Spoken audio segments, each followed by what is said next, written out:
you should have already done it. It's recording. Yo! What up, man? Fucking Elton John. Yeah. I was named after the motherfucker, man. Bro. What you want me to do? ELLZ. What do I call you at this point in your life, man? You can call me whatever you want. You can call me Ruthless. You can call me ELLZ. You can call me L. You can call me Elton. Man. Call me. I know that the first time I met you, or I even knew of you, it was Ruthless. It was at, I definitely remember vividly, at least, it was a Cape High football game. Yeah. And there was niggas freestyling by the concession stand. Yeah. And I'm like, yo, who's that nigga right there? And it was Ruthless. It was this battle rapping type shit. Sound about right. Yo, that's literally how I remember you. So no matter what you call yourself, no matter where you end up, I'm just gonna remember. That's gonna be like, that's like first impressions is everything. That's how I'm gonna remember your ass, nigga. Like, But it is funny because as I get to know you more, like post all that shit, you're definitely more of like a non-ruthless type of nigga, at least when it comes to like being a fun person, funny person. You're a pretty happy, at least socially person. Yeah. But Ruthless was like, I think that's Ruthless right there, nigga. Don't mess with you. He's gonna battle rap you to death. That's what I mean, because it was like, I don't know. I guess with the rapping shit, I kind of took it as like I had to be that way, because I found that it was like real competitive. So when I started rapping, I was like, well, if I'm gonna do this, then it has to be, has to be. You gotta come gritty with it. Yeah, I gotta be for real about it. But other than that, anybody that really knows me, like unless I don't fuck with you, anybody that really knows me knows that I'm just like super chill. No, you are. It's funny because I whatever the fuck, you know what I'm saying. So yeah, I've definitely learned niggas and shit, cooking niggas souls and shit. That's what I was doing. You'll get this work. Hell yeah. Did you grow up like listening to like battle rap and shit? Like what was your first like the first experiences you had with like hip hop and shit? Was it like that? It was weird because I had my cousin's dude Edwin, right?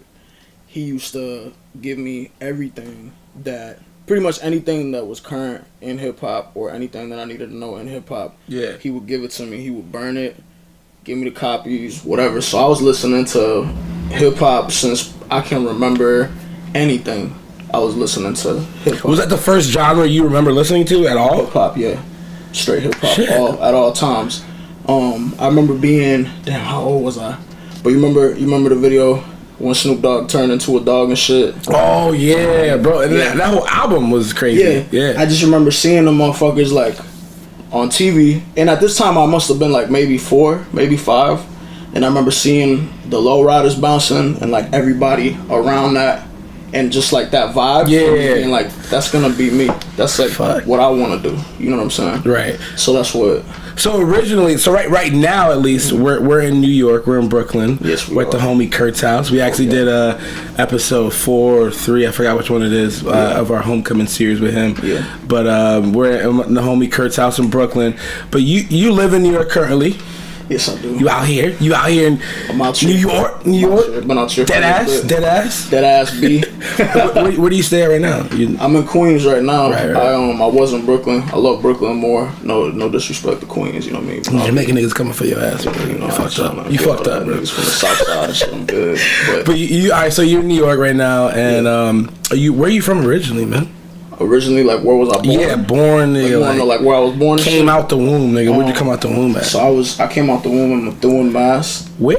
Methuen, Massachusetts. The fuck? Yeah, and that's by Lawrence, Massachusetts. And my family lived in Lawrence, but my mom didn't want to birth me, I guess, in that hospital. She said, hold up. We out. Like, nah, you have to drive the extra mile to my pop and shit. Shit. And then so she gave birth to me in Methuen, and I lived in Lawrence. I lived in Lawrence till I was about like maybe like 5 years old. And then from there, Lawrence has got its reputation, so they wanted, a better life or whatever. You know, the cliche shit. Cliche. So like, let's move these motherfuckers to the burbs, you know what I mean? But like, you know how that goes. You still find a way to get in trouble regardless. Why Southwest Florida though? Because she had a sister there. So it's a connect. Her sister was like was like, yo, you should, check this spot out. And you know how Cape was, that shit was like a development. Yeah, so, it was experiment. Yeah, everybody was like lab rats there early on in the day. So they're like, oh, this is working out, whatever. There's a public pool. Right. And so people started gravitating towards there. So she was like, hey, you should try this spot out. So my mom and dad, when they were together, they went there and they ended up liking it. But it sucked because while they were there for, I'm not sure, a couple months, I had to live in Long Island with my grandma. Okay. My grandma's a J-Hove. Okay. Which is a Jehovah's Which is not Witness. like a whole fan, like a Jay-Z fan. It's like a Jehovah's Witness. She's definitely a Jehovah's Witness. And it's cool for her, you know what I'm saying? Right, no right, offense to anybody in their religion and what they practice, but I don't practice it. But for you, yeah. So it was like, she wanted me to go to church and she wanted me to do all this, and I was just like, not with it. So, and then after that, we ended up over in Cape. Okay. What was that like jumping into Cape Coral, like coming from? I feel like for me, it was like, that was the coolest nigga out because I was like, I'm from New York, nigga. Was good. Yeah. Like, bye. The girls like, where? You're like, for me, yeah. How was it like for you though? I was so young that it didn't really matter to me, I guess. Cause it sucked because I have friends and shit like that back home in Mass. But at that point, I was so young that I didn't have a stigma about me. I wasn't like, I'm from Mass, I'm from here, I'm from this. You know what I mean? So I was kind of just like, I think it was perfect timing. Yeah, you were still developing. You didn't have like a whole thing stamped on, like identity stamped on you. You could still grow and develop. Yeah, I wasn't like, I was still plastic. So when you hopped into Cape, what school did you go to? I went to Pelican. Went to Pelican. Yeah. Soft ass niggas. Pelican doing jump ropes and shit. Yeah, they had jump rope for heart and all this shit, bro. Jump rope for heart. Did you jump rope though? Or no? I jump rope. Nah. All right. So you elementary school, and then I went to Diplomat. You went to Diplomat. Yeah. All right. Did you live out in North Cape? No. So you just commute all that? I got in trouble in elementary school, and my mom decided to just like switch me What'd out. you get in trouble for? What you doing? Because I think when I got in elementary school, what it was is that I had a lot of people, I guess, kind of wanting to try me in a sense. Sure. And so what my mom always taught me was like not to be out here picking fights with people, but if somebody tests you, you gotta show them what you're about. Right. And so that happened, a lot, and I was just like, all right, cool. So, but then after a while, people stop fucking with you. Stop fucking with you. Yeah. You name yourself Ruthless, and niggas stop fucking. Yeah. No, that's crazy, man. I'm very intrigued by the early humble beginnings of people's of lives and how that forms, because I feel like, we'll get into the interview as we get into the interview later. We'll talk about some of the creative things you're doing, and I feel like these humble beginnings we're talking about kind of like informs that. Absolutely. Definitely. Absolutely. So I love to hear about stuff like, what you were like in elementary, middle school, high school. Bro. I'm an open book. Yeah. So like in middle school, you said you were getting in trouble. Were you like fighting? Like you were violent? Just fighting, lashing out, a lot of talking back. My mom and dad had problems at the time too, so it was more so, I guess, me bringing the issues that I had back home and taking them to the public, and just lashing out and being a little dickhead and shit for no reason. Giving people a hard time, teachers and shit. Yeah. So your parents split up, or they split. What age were they split? I was about 7. I was about 7 when my dad split. When my mom and dad split. It's that when it's that early, it's like it's weird. Like, did it affect you a lot or what? It did, because I had, since I was born, my dad was there.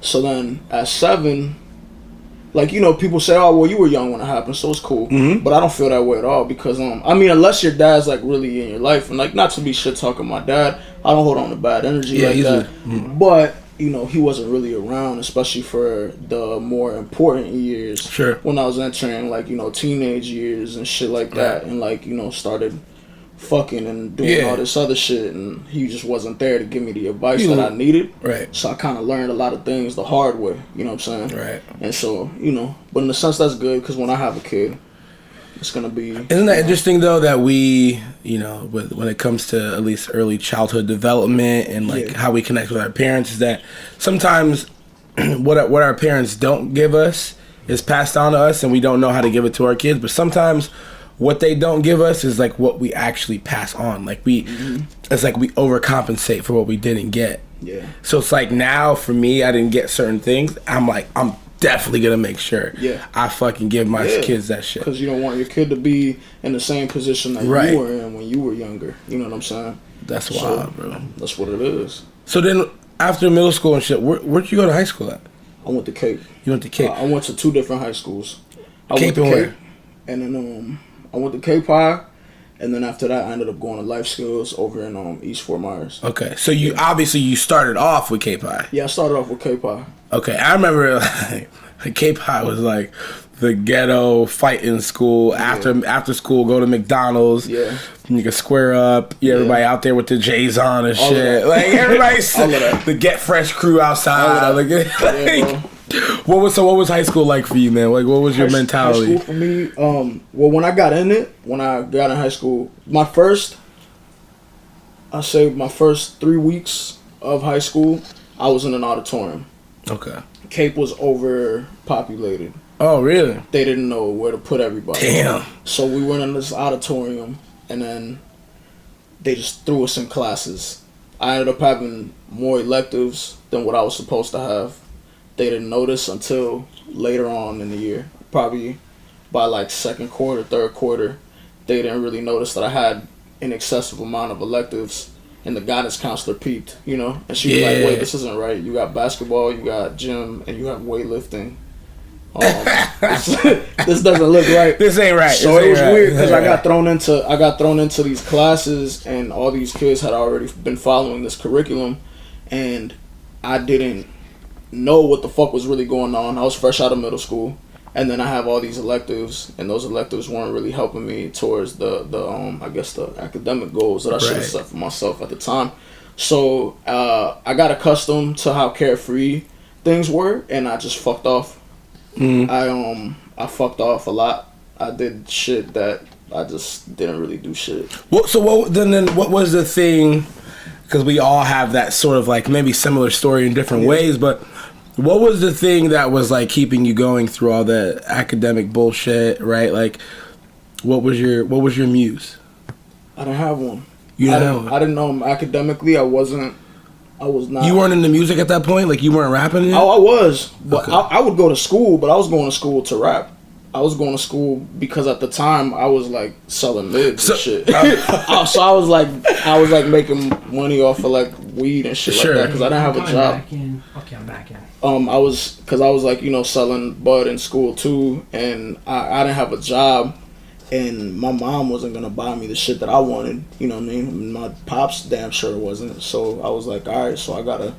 You know, I see everybody, they got their sneakers on and shit, they got this on, and I'm like, well, you know, I want to be a little fly too. Yeah, you know? Absolutely. You know, so you want, so it's like, you know, when you in school, when you're in high school and you're reaching that stage, you know, there's women that you see and shit, and you're like, you know, you just want to look, you know, you want to look, so you want to look right. So I got on that.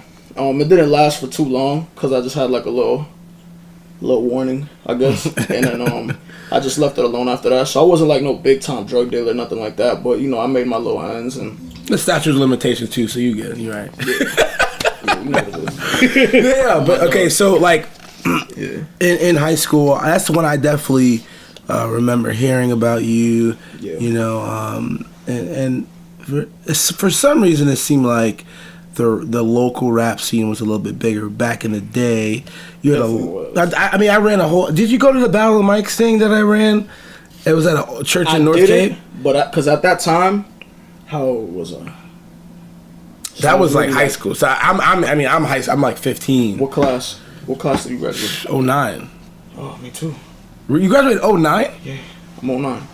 Damn, we the same age. You always just seem so older because of your beard, goddammit. No, I'm trying to think. I don't think I went. I heard of Battle of the Mics because everybody was there. Everybody. It was like Caesar and Genetics and all the local rap niggas. Even Andre was Has back in the day. Like, everybody was even Busy. I don't know what he was before, Lazy or whatever he was before that.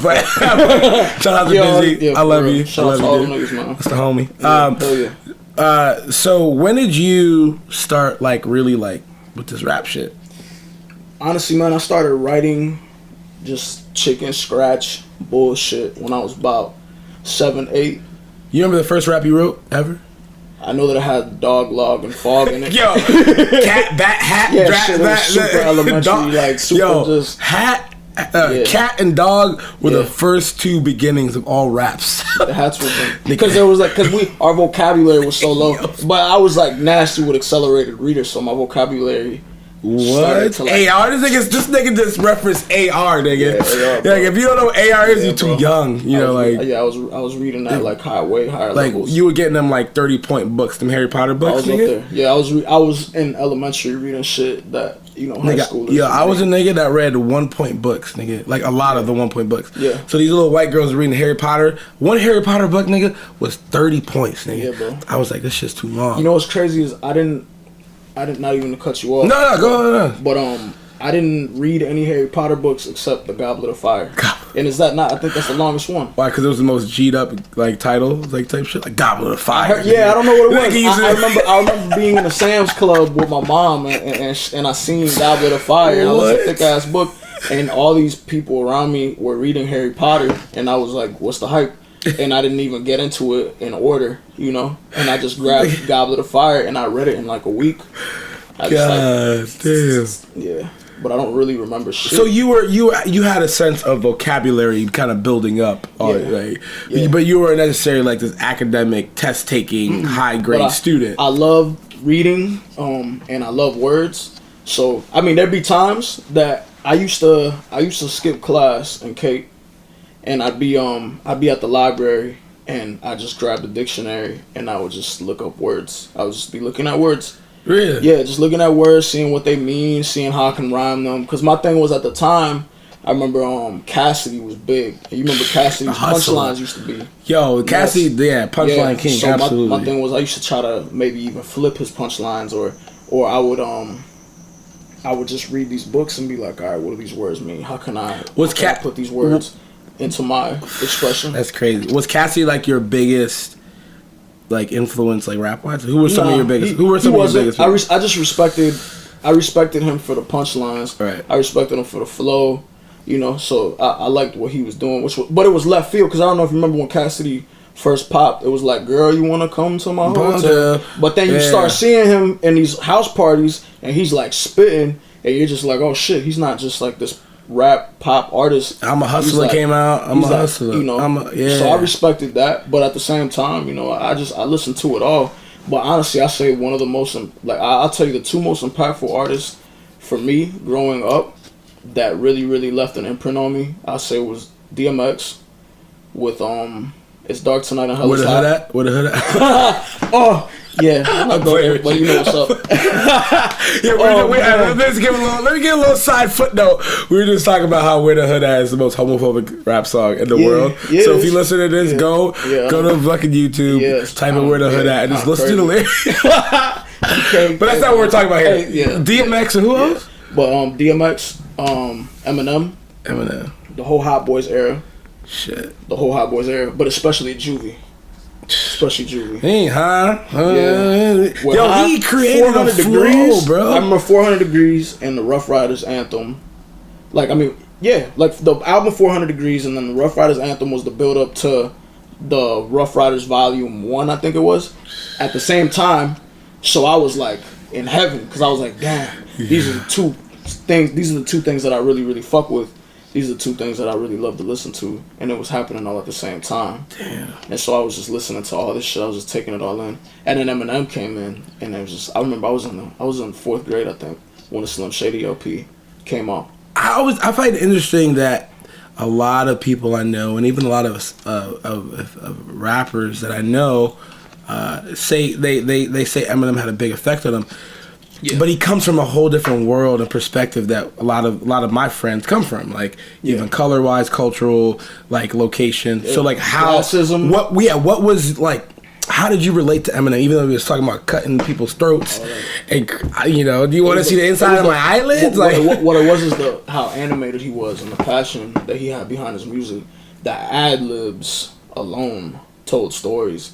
So when I heard that, I was just the first time I ever heard anybody make rap like this. Right. And I remember listening to Kim on the Marshall Mathers LP, and that was actually one of my favorite songs. Even though he's talking about like, you know, bleed, bleed, all this, dragging through the woods and but the passion behind what he was saying, you could tell he really, at the time he wrote that and he recorded, especially when he recorded that, he really wanted to kill her.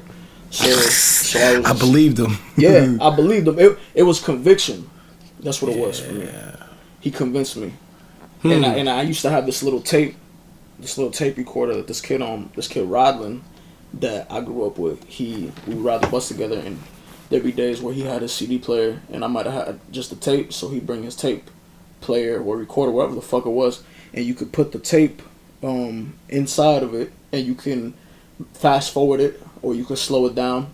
And I would fast forward it and slow it down, and I would listen to the sounds that the beats would make, you know, and I would listen to what they did differently versus what the normal, you know, right. what the normal was. So my question is, how did Ruthless come about? How did that the persona, that name, how did that all come about for you? Ruthless came about. I remember being around my sister, my older sister. Her name was Mia Sodi. She would bring me around sometimes to her older friends and shit, and I thought, you know, it was cool to actually like be able to hang out with them and shit like that.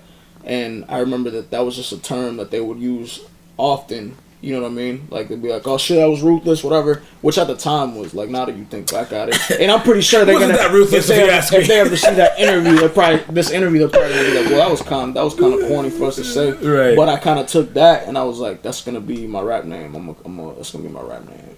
So I'm gonna stick with." Right. So that's what I did. Yeah. Damn, bro. Yeah. Okay.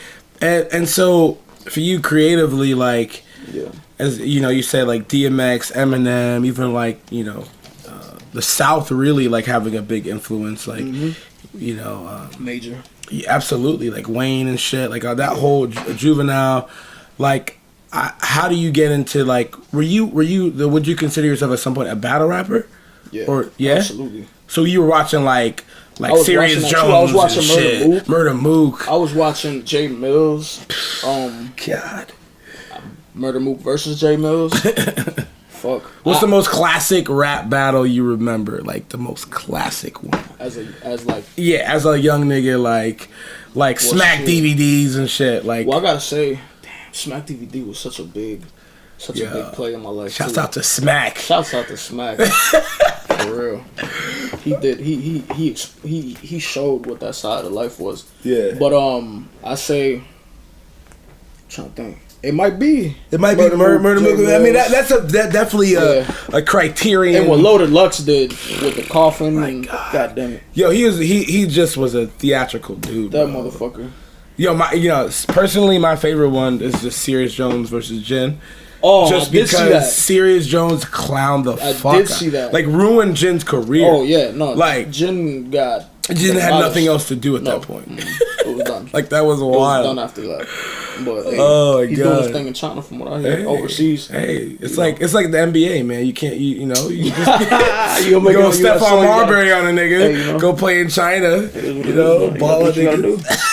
For real. All right, man. Well, so switching gears a little bit, so now you're like, a semi full grown adult, and you're Ruthless. When did you transition out of Ruthless? Like, because I remember you linked up with like Pay Up and I don't really know when. You got to timeline it for me here. Like, so this is I'm a timeline it for you, man, because there's another person that we haven't mentioned that played a really huge aspect in my life with music, and that was Spitz, which is Anthony Berdier. Rest in peace. Rest in peace, man.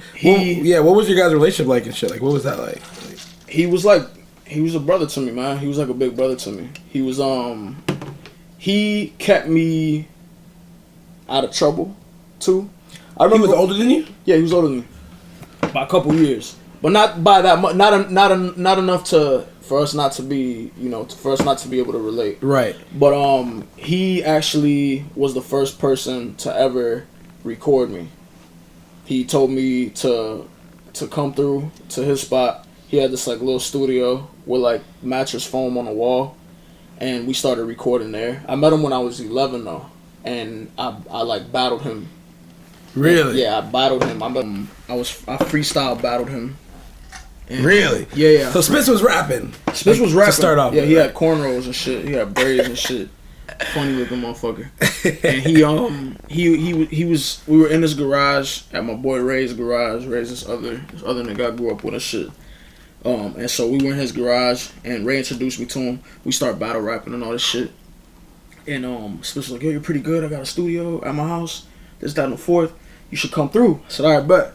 And then fast forward a couple years goes by, I didn't see him. My mom lived across the street from the soccer field, and Spitz actually played soccer there. I had no idea. Wow. I was walking out to my bro's place, and he happened to see me, and he was like, "Oh shit, I didn't know you lived around here, whatever. All right, now like let's record. Let's do this. Right. Let's record. You know, it's been years. Let's link up. Let's do this." So I'm like, "All right, cool." And this was before I understood that everything you do in life is connected. You know what I'm saying? Okay. So that connection got me a different connection. That got me another connection. That got me where I'm at now. You know what I mean? Right. So when I finally met him up again, when I seen him again, I had actually just written this verse to G'd Up, which I don't know if you remember. It was on Beg for Mercy. It was that G-Unit tape. Okay. So I found the instrumental on LimeWire. Or Kazaa. LimeWire. Shouts out to LimeWire. Yeah, for real. Pioneering the shit. Pioneering that bitch. All the porn that was downloaded on that shit. Goddamn. What? Viruses everywhere? All that shit. But, whatever. So I had just written this verse, and I was like, all right, I'm going to record this shit. And I was like 14 at the time. And he happened to find me again at that time. We crossed paths again. So I go over to his house and we record. And he's like, I don't think your verse sounds good on this. I'm like, for real? And it was critique. I was new to it, so I was like, whatever. Okay. So then he's like, you should put it on Blood Pressure. And Blood Pressure was a song with Jadakiss. Yeah. And so, I don't know if you remember that shit. Now, who the fuck y'all want? Jadakiss. Oh, yeah. So, okay. He put me onto that beat, and then it matched. So I was like, okay. And that's actually That's the first thing I ever recorded. Shit. Was on Blood Pressure. But already, he was already, like, really producing. Like, he told you, now re-record that shit. That nigga must have been 16 at the time. Yo. And he was already like, it doesn't sound good on this. Let's put it on that. And he convinced me. A&R in that shit. Yeah, that's crazy. That shit, because, I mean, I could tell you multiple people, like, Daniel St. Hilaire, like, the nigga that had... Oh, my God, yeah. Right? Daniel St. Hilaire... Butterscott, all the motherfuckers. Caesar, everybody was like, he had like a hand in like their brand and what they were doing.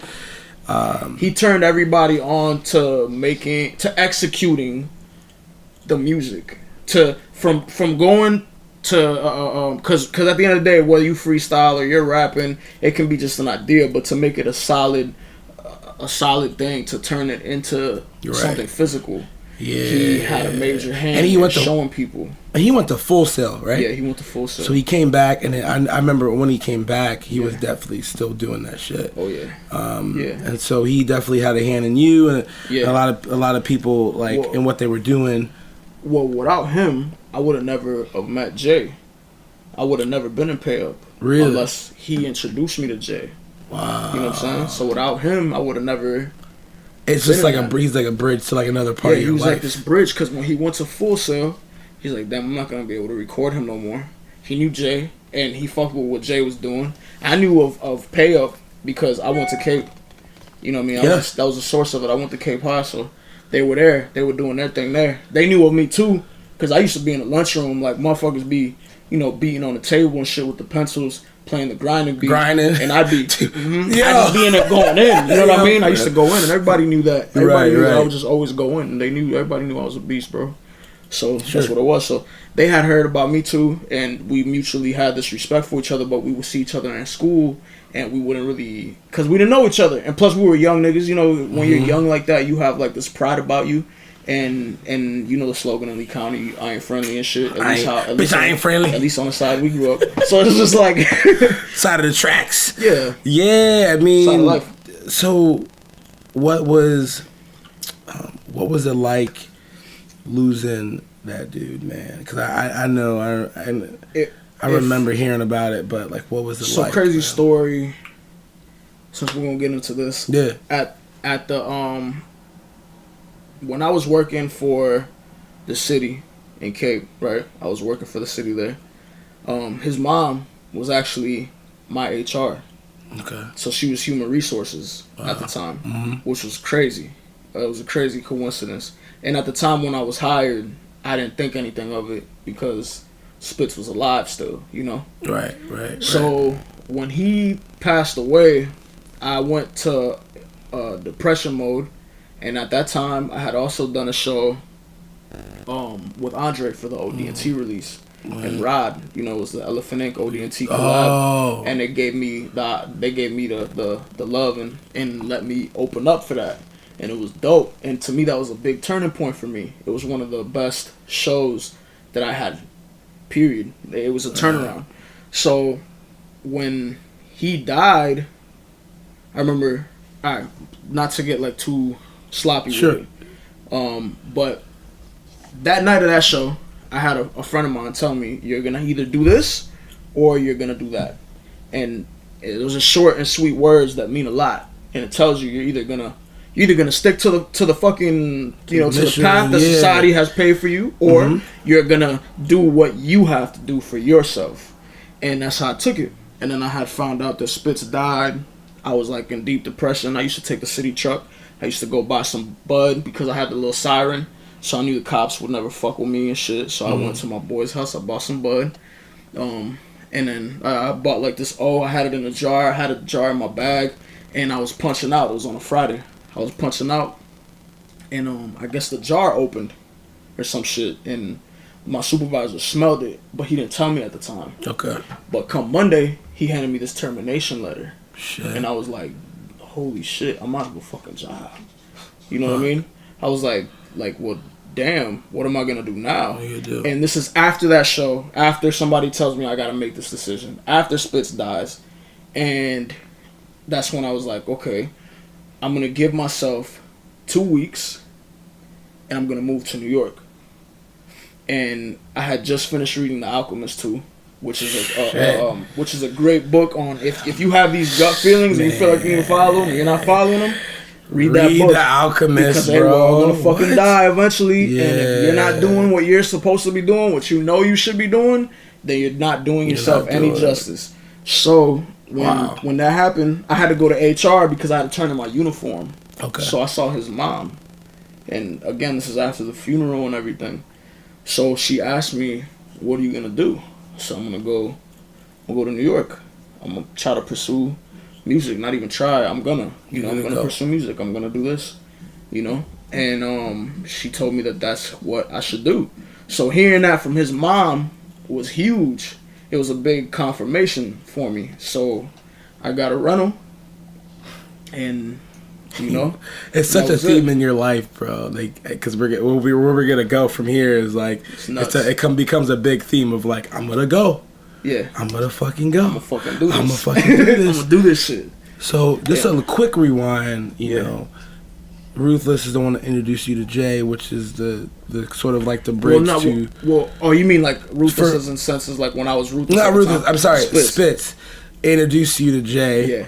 And then Jay is like the sort of like the bridge and catalyst for like the rest of like the next couple years of like pay up shit. Yeah, man. So like, what was it like jumping into what I consider one of the most, I would say one of the most like aesthetically, like sonically fucking dope shit out of South Florida. Period. Automatically, it was work. We was like, it's clockwork. It was quick. Ask my nigga Dre, bro. We the second I got in there, I recorded maybe 3 or 4 songs one night.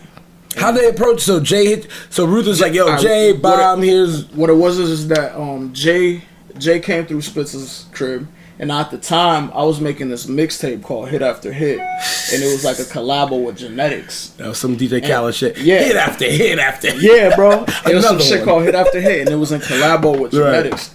And so me and Genetics had been making this tape, and then we would have our separate sessions, and we'd have pieces where me and him collab, and then we had other parts where it was just us solo, or us collab with somebody else. And so Jay happened to collab with me on one thing, and then so I met Jay off of that. You know, I had my proper introduction to Jay off of him coming to Spitzer's house to lay a verse down, and Jay came through with a sidekick. He had a sidekick for writing, and then he had a sidekick for the. You know what I'm saying? Nigga pulled a Kevin Gates. I got 2 phones. Yeah.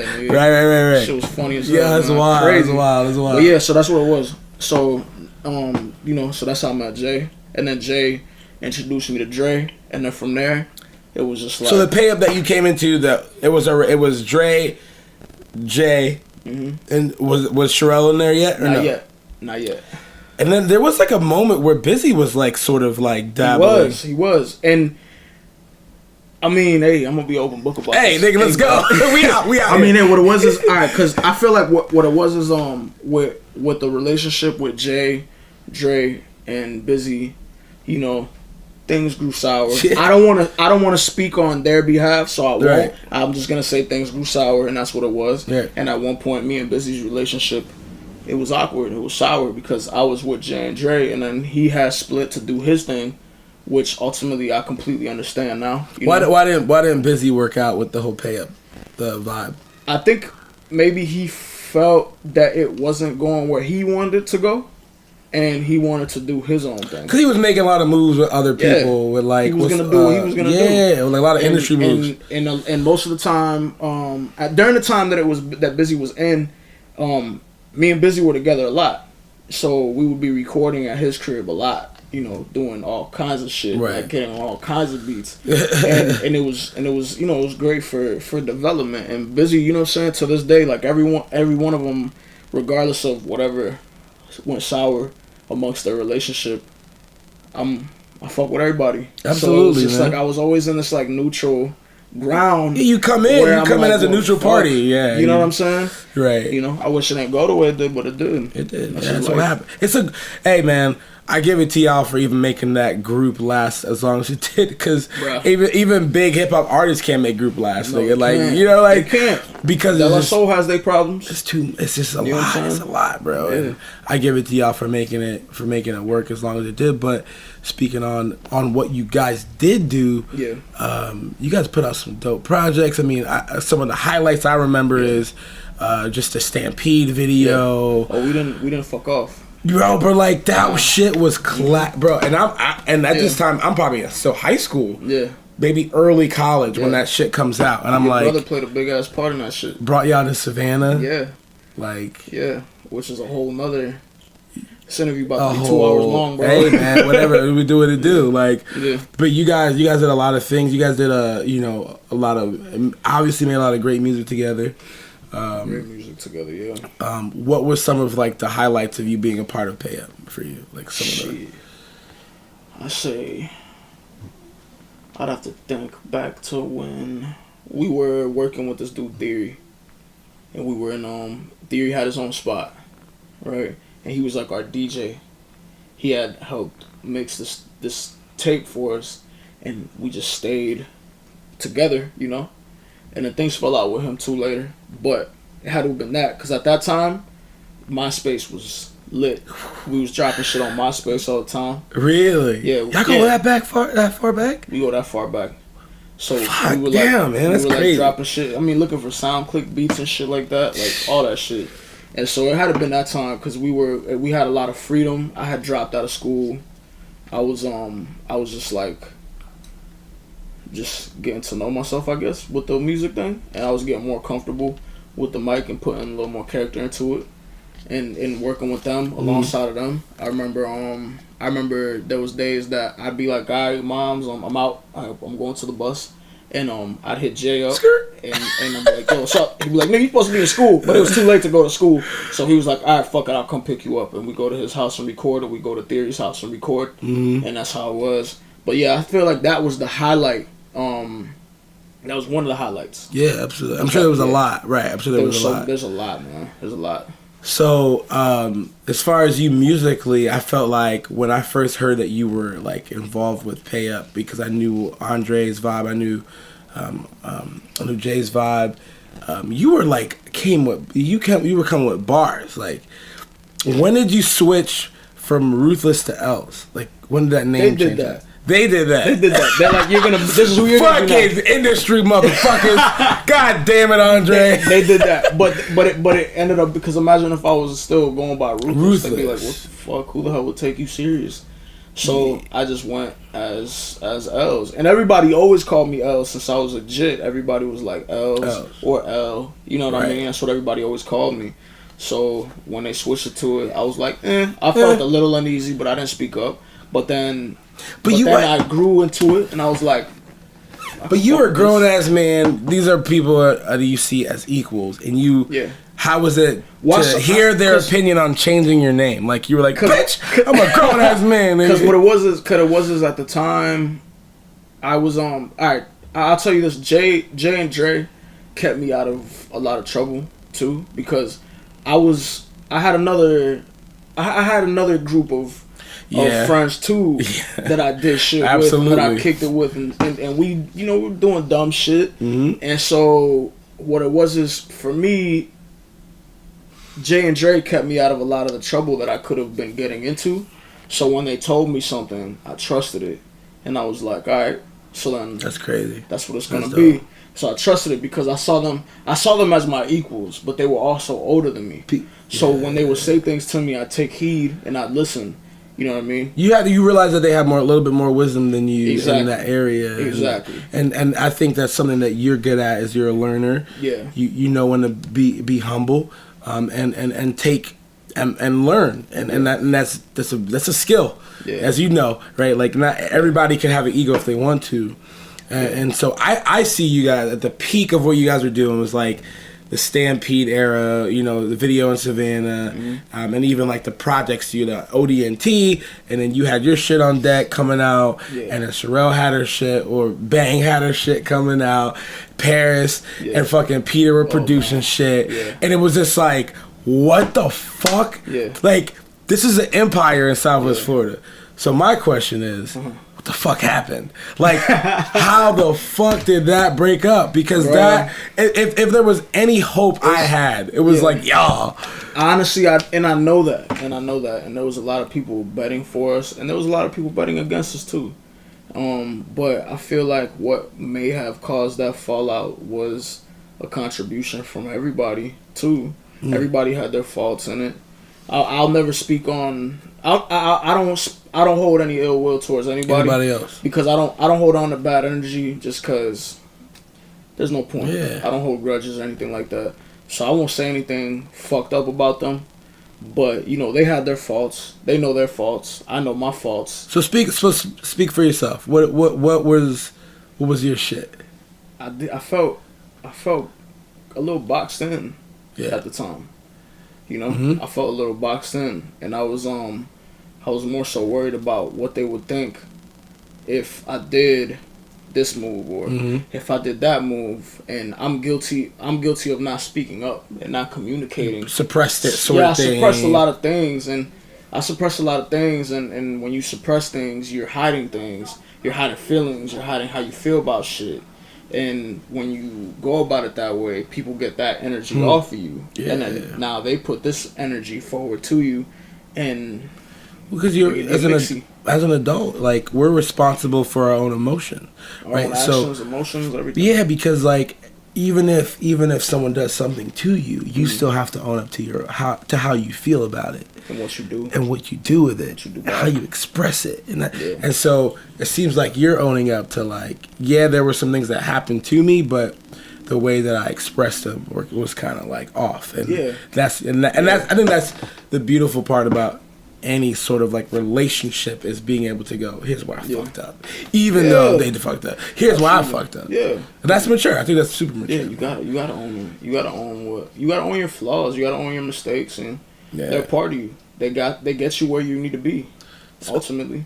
So then, how did you transition out of the pay up era of, like, you guys were really working on some shit locally and really making a run for it, like trying to make, and not even just locally, but you guys had a lot of, like, some good blog, some internet chatter. So how do you transition out of that as ELLZ? It happened gradually. It happened. I feel like New York me being in New York really not drew the line, but it really made that separation. So you automatically just moved to New York when that shit just like what was how did you make the decision to move to New York? What was that like? Well, between what happened with Spitz and that show that I had that major turnaround for me, I felt that there was something in my gut telling me to go to New York, and I had never been to the city like that. I had only been to Long Island when I was staying with my grandma back when I was like 5 or whatever the fuck. And so something told me that I need to go to New York. And one of those people that were encouraging me to make that move was your brother, was AD. Was my brother already in New York at the time? He was already in New York. He was already, okay. So yeah, you need to come out here and you do this, because AD always believed in me. I mean, to this day, he believes in me. You know what it is. You know how we rock. Absolutely. So like, he told me, he's like, yeah, you need to come out here too. It was just too many things telling me, too many omens pushing me towards that direction. And I had so much comfort back home, back in Southwest Florida. You know, my girls back there. You know what I'm saying? I had to move knowing that I can potentially sacrifice a relationship that I cherish. You know what I'm saying? So between that, you know, it was just so much, bro. At the time, I remember being here a couple months. My mom was diagnosed with breast cancer, and then I remember that's when me and you had that talk when we went to Five Guys. And you spoke heavy shit into me. Yeah. And that was before my mom was cured of it, you know? But you helped me too, because you gave me this energy about it to go about it in a different way, because I was feeling so negative, because I see my mom going through chemo, hair loss.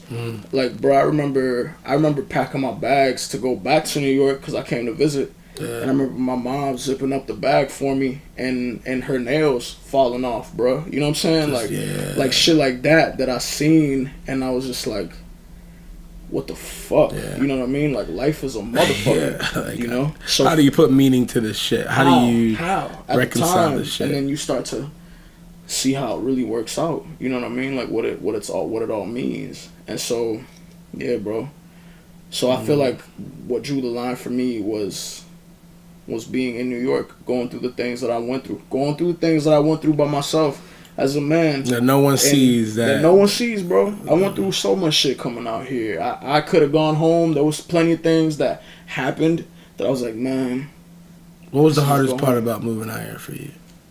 I mean, between being homeless, I was homeless for a couple months. You were homeless? Yeah. And when I say homeless, I wasn't like, yo, could I crash on your couch? Yeah, sure, come through. Like, nah. I was sleeping on trains. I was sleeping on the bench. I was getting kicked off the fucking bench. Why the I was sleeping on in fucking stoops when restaurants closed in Manhattan. And I was getting fucked up by mosquitoes and shit and all this bullshit. And I was like there with the bums. You know what I mean? Like, I was like doing that kind of shit. And people would have never known, because what I would do is I'd hop from gym to gym and I'd get free trial memberships. And I take showers there, and I just like rock like that. Damn. So I was like homeless, but you know, I went about it differently. Why did you why did you stay here?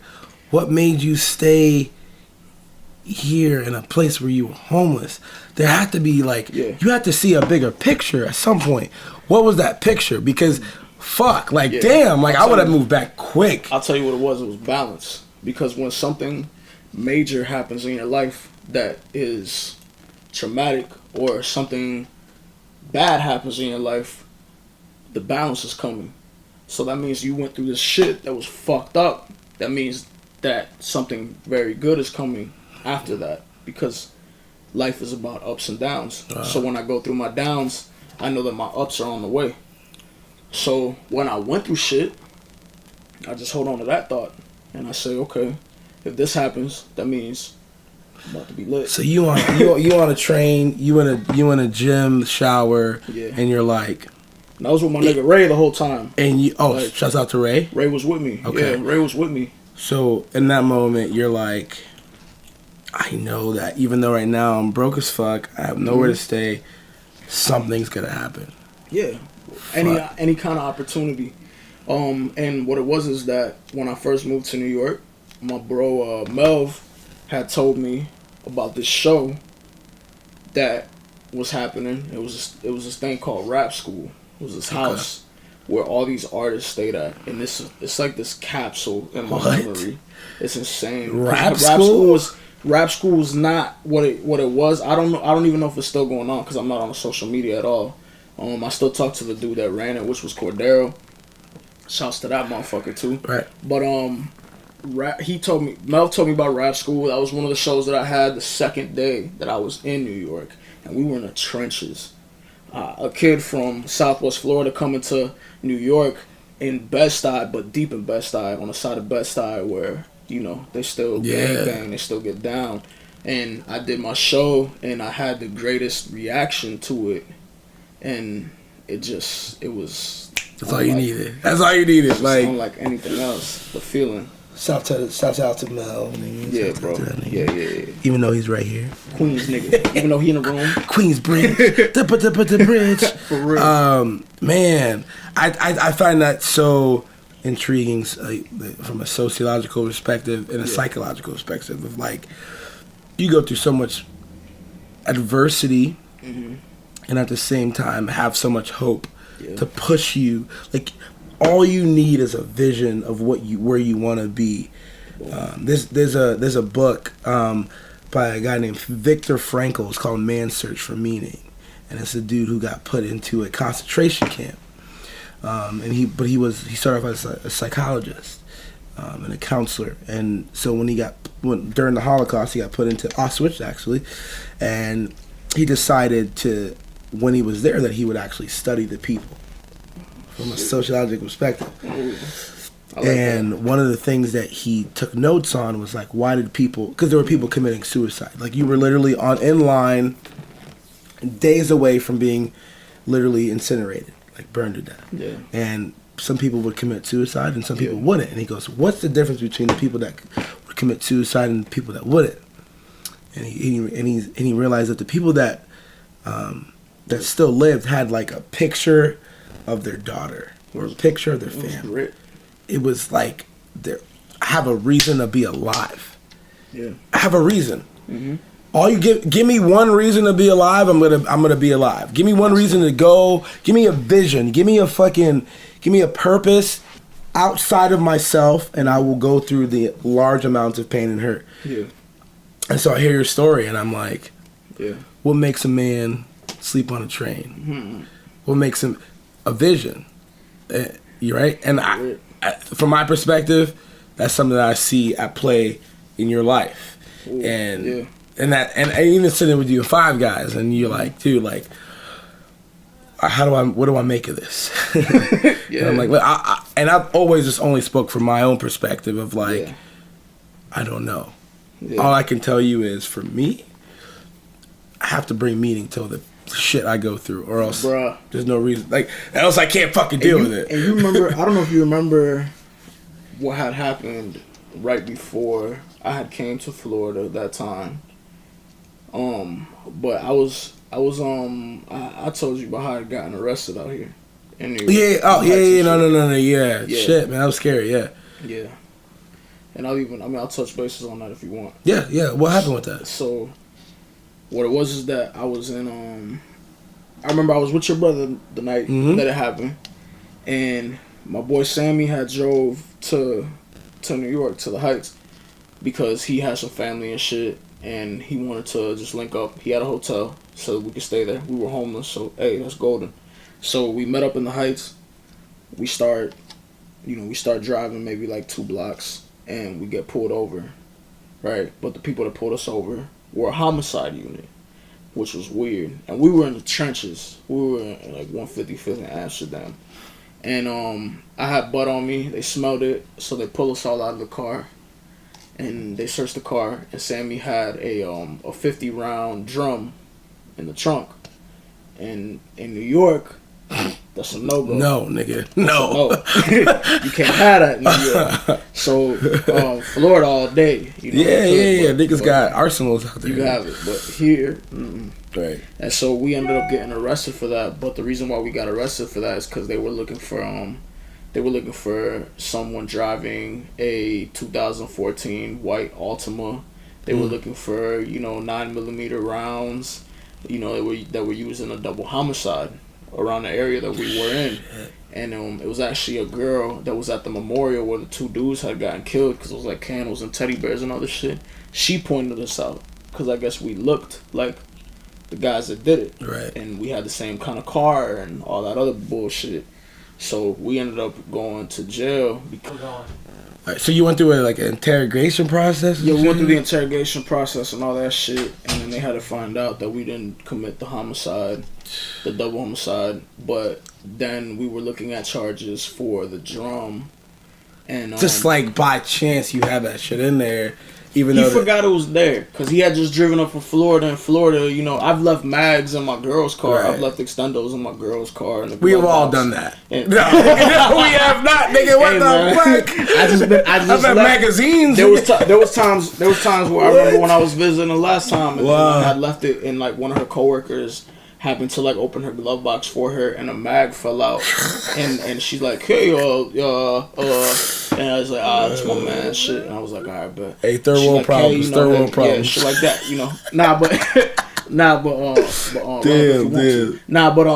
on some real shit though. But we were locked up because of that shit. But we ended up getting out of that. But in that situation too, I was new to being in New York. I was in a completely different environment, completely different lingo, slang. People look different than you. They see you stick out like a sore thumb, and they're wondering what the fuck you're doing in there. You know what I mean? Mm-hmm. And we're in general population where we were facing charges that would rack us up to about like 60 plus years. So we had to really, really be triumphant in that situation. And I had to really pray to God, man, and hope that I can get out of that situation without having to go to fucking Rikers or like having to go to somewhere I just didn't want to be. So it was just a lot of pressure at that time too. But I got through it because when you put that energy through and when you're going through something bad, but you stay good up here, you're gonna shine through every time. It's mental freedom. It's a liberation that happens through your mind and your heart and your soul. That you like people. Nelson Mandela. You lock that nigga up. It don't matter. It don't fucking matter. You can't kill. You can't kill what's inside a person. It don't matter. It don't matter how long it takes. Right. I could even if I was in records right now, I would have got out one way or another. So I want to tap into that a little bit about you. Is that you seem like, because you said earlier about the fact that you know that whatever low you go through, you know that a high is coming.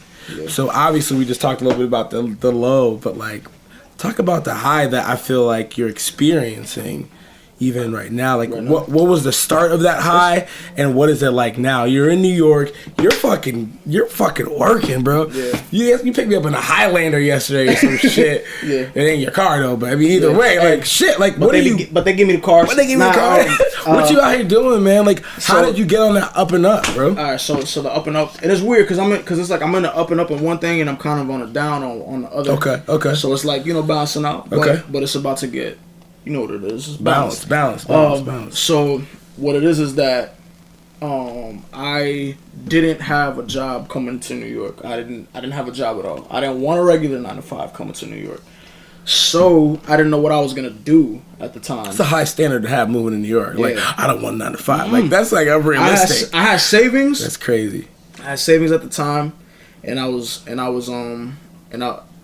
very limited on to what I can do with those savings. Yeah. But I was like, yo, I'm not gonna get a 9 to 5. That's why crazy. I love Florida, because I don't want a 9 to 5. Right. So then, your brother, he introduced me to these 2 producers that now I've grown to have like a personal relationship with, but they put me on a Vogue magazine shoot as a production assistant. And when they put me on the Vogue magazine shoot, I fucking snowballed after that. And people just started hitting me up randomly because your name starts to spread. Really? If you do good work and you have common sense, you're socially aware, people start to hire you. So I just started spreading throughout the freelance realm of film. And through that, I started learning things in the set that I wanted to be a part of, that I wanted to do, whether it be camera, whether it be producing, whether it be whatever the fuck. Mm-hmm. You know what I mean? And you know, long story short, I went from PAing to having gigs where I'll light short films. You know, I'm lighting a short film this weekend coming up. I'm production coordinating and field coordinating for a show on MTV right now. What show? I can't say. I signed an NDA, so like, yo, you got NDAs right here. I can tell you what it is. It's Charlamagne the God, isn't it? Nah, it's not. Nah, but I'm field coordinating, so I'm telling people what to do. I know a couple shows in production. Telling you know. Okay, all right. Yeah. Just shoot me a text of what it is. I won't tell you. Yeah, I got you. Yeah. So I'm like field coordinating. Okay. You know what I'm saying? I got some cam op gigs. You know, I do some shit for moments sometimes, some interviews. And you like it? Like it's. I love it because the work comes in as you want it to. So if the work is coming in a lot and you don't want to take it, or you feel like you should take it, you say yes or you say no. Okay. But there's not one motherfucker telling you have to do this. Right. You know, you do what it is that you want to do. Like, you know, a few months back, I was in Florida, and it was because I stacked up money, and I said I'm gonna go to Florida and I'm just gonna work on just music for a few months. Right. And I got to do that because I didn't have to say, oh, well boss, do I have PTO? Do I have any of this left? Do I have that? Nah. You got it because you want it. You saved up for it, blah, blah, blah. Yeah, I rewarded myself. So my question is, and it's something I talked to Kurt about in the last podcast, is really like tapping into passion and then finances. How do you balance the two? And passion and finances. So obviously you're kind of set. You're kind of set up really well with the PA thing you're doing, the production assistant stuff, and all that good stuff. And you're moving up. You're like exactly. You're directing people. I started. You're telling people what to do. PA and then I started. So that's obviously a thing, but that's not necessarily your like true passion. No, it's not. Music is still. Absolutely. You think so? Absolutely. So what's going on with music? How are you? I'm working. Well, you working? But I can't you gonna give me the I'm working? We'll talk when the camera's off. I'm gonna tell you some things. But all right. I'm definitely not. But you still making music? Yeah. Can I look in the camera real quick? Look in the camera. I ain't fucking off, bro. I'm gonna edit that shit. So nasty, bro. I'm really not. It's gonna go like this. Like I'm really not. And anybody that knows about me knows. Yeah. I'm not. So you know, I'm doing something on a different route. Cause the last project you put out, 931. We waited a long time for that shit to like actually drop. Yeah. But I didn't want to wait that long. To be honest, God. I didn't want to wait that long. No, it wasn't my choice. Shit. Fuck you, Andre. I'm playing. That's what I Jay gonna be like, this nigga wild. Hey man, I love you, Andre. Still fuck you though. Nah man, Dre, I got the utmost love for Dre, that's the bro. But that last project, I mean, there's a bunch of, Eat Dog Eat. I mean, there's a bunch of like, I'd say classic. You shot Eat Dog Eat in this room. The Criterion collection of Southwest Florida is definitely Eat Dog Eat is a part of that. I mean, we did the last show. I actually booked the show with you. Yes, you did. Yeah, and like everybody was there for you, bro. What you showed me by booking me for that show was that people are still fucking with me. People are still out here like still fuck with me. And I was like, okay, yeah. What shit go? Hey yo, that shit, bro. And I think you brought what you brought to Pay Up, what you bring to your music. I think, no pun intended, the ruthlessness of the vibe you bring, and then like the energy, and then obviously the lyricism. Yeah. You know, what you bring to that, and you have that. You could tell that you have the old like battle rap. Yeah. Cassidy fucking bar up. Yeah. And then you have the very much so like new wave of shit going on where you know how to actually stay in the pocket of a beat and a melody, man. All right, I was molded into that. You know what I mean? I was molded into the balance of those things because working with people like Paris and working with people like Peter. Yeah. Just being involved with TSK period and them being the homies is like Well, because such a upper hand in life. Man, it really isn't it a privilege though? It is. Like it feels like, you know, even though I'm working on my own little, you know, probably by the time it's coming out, it's gonna be out already. But yeah, you know, I hit up the homie Peter real quick. I was like, yo, can I get a beat? And even though he probably knew for me it was more like a side project, he was just like, I'm not gonna just give you a trap beat, nigga. I want to know where you want to go musically. I'm like, oh shit, like Peter cares about his content. He's just not gonna put out what shit. What direction he's gonna go in with you, and what direction is that you want to go in with him. Bro. So he's not gonna. I remember one thing. I remember hearing Peter complain about when people hit him and be like, "You got any throwaway beats?" You got any throwaway? Motherfucker, none of my beats are throwaways. I'm not gonna lie, I do that to him all the time. They're not.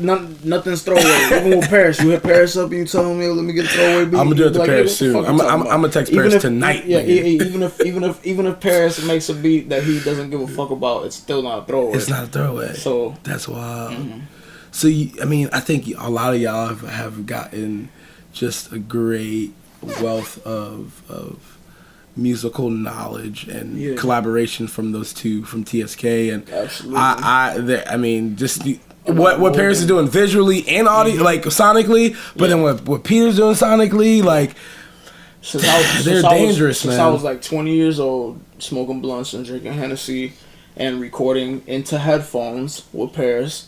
I told Paris, I was like, yo, you're a multimedia man. And I'm not even trying to gas him because he's in the room and shit. But yeah, fuck that nigga. But he's a multimedia man. He ain't fuck shit. that nigga for real. He ain't shit, yeah, bro. His mental he gonna capacity, fall off soon. Yeah, he is. Fuck that nigga. I pray he does. I'll be praying on his downfall every night. We all do. Nah, go ahead. He's what I want. He's what I wish I was. Yeah, of course. Yeah. Nah, but on some real shit, just being able to like hit the motherfuckers up and just ask them for advice on life or just talk about bullshit, you know, aside from the music, because like with them I feel like it just grew into this personal ass relationship where we continue to cross paths, man. Like Peter put me on to my first batch of psychedelics, bro. Like, you know what I'm saying? I did acid with Peter for the first time and shit. What was and that it was like? Just like it was such an like it was when I was in Florida last, and it was such an enlightening experience. It taught me a lot about myself. It made me reflect a lot about myself in a positive way, you know. Versus like when you think about you know, when you get paranoid and you think about what shit that you've done or things that you reflect on and you're just like, why did I do that? This is different. It's like with acid I felt like, okay, this is what you don't like about yourself. This is what you do like about yourself. So go and do this more and become the person that you feel you deserve to be, the person that you want to be. At one moment, really. So you just gotta really let Jesus take the wheel. You know what I'm saying? That was but you gotta left turn. But you really gotta let the better side of you take the wheel, man, and make the decisions for you. Because I feel like the hardest battles, as cliche as it sounds, everybody's heard this, but the hardest battles are the ones fought within. Right. And if you aren't fighting yourself to become better, then you're just comfortable. You're probably a sheep, and you're probably not doing the things that you know that you could be doing. Right. So, man, dude, that's crazy. So it gets deep, bro. I would say, you know, your journey. We've touched on a lot of time in a very short amount of time. How long has it been? It's been about an hour and 10 minutes. But I would say kind of where we are now is, and this is kind of the question I've asked everybody in this series of videos, is, you know, as it relates back to where you know, Southwest Florida, is what I mean, it's a two-part question. What have you learned moving out, you know, you moving back and forth, but the main question is moving here and learning. Obviously, you evidently had a pretty crazy time here.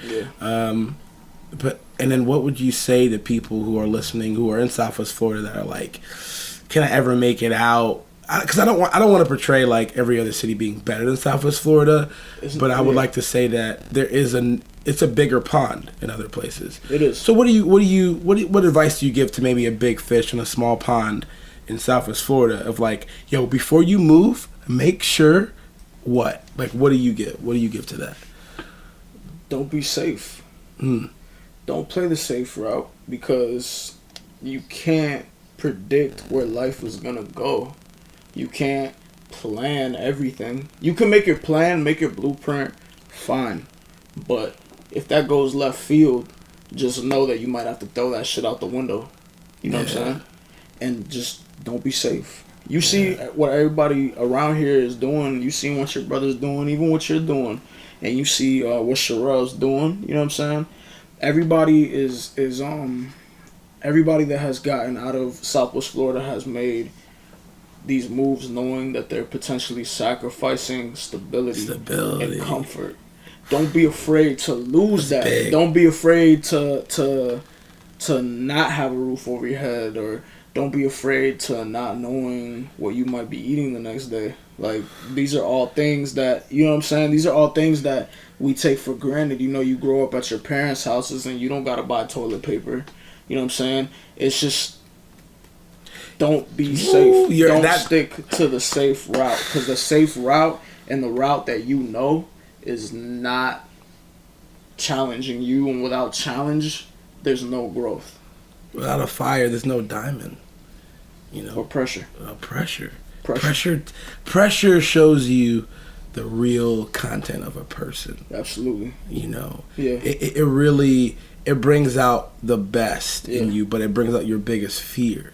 Absolutely. You know, like when you're in the balls of the fucking wall, between a rock and a hard place. If you ain't scared, it's not big enough. It's crazy. If you're not scared of what you're doing, it's not big enough. If you don't feel it here and in your gut, it's not a challenge.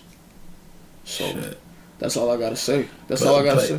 But like, think about where we lived, where I live. Yeah, it's all about comfort. Like Kurt was saying in the last episode, that place is literally catered to comfort. Yeah. People who are dying, so old people who want to die comfortable. Yeah. And young families who want to settle down comfortably. Yeah.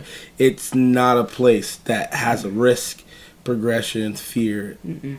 It's a very stable place. And extremely.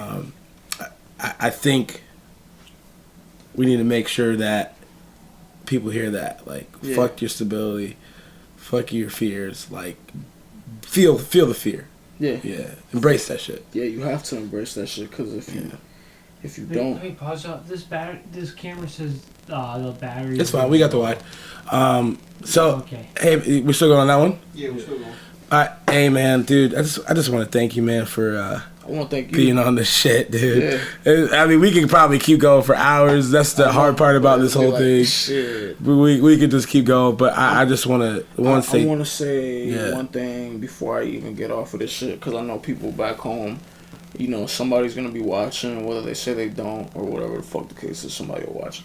But I want to say, like, let go of fear, embrace it, let it build you, let it make you who you are, and I want to give a huge thank you to everybody that's been a part of my life, everybody that I hadn't mentioned that was a big aspect to making me who I am, and also Sherelle dropping soon. You know what I'm saying? Sherelle dropping soon, baby. Go ahead and plug the little Red Bay, because you already know what it is. Hey, let's go. Got so much love for that girl. Yeah. And you know, and to Jay Dre, the whole pay up shit. Like, without it, I wouldn't be who I am today. So. Much love to them, man. Much love to the homies. Yeah, shout out to TSK. TSK. All the motherfuckers. Man, I love the gratefulness, the appreciation, consistency. I could just keep naming things that I see, I feel you embody. But I would just thank you mostly for your friendship, for sure, and inspiration, man. Thank you, man. Thank you for coming on. Already. Hey, man. Peace out, y'all. Take care. Thanks for listening. Yeah.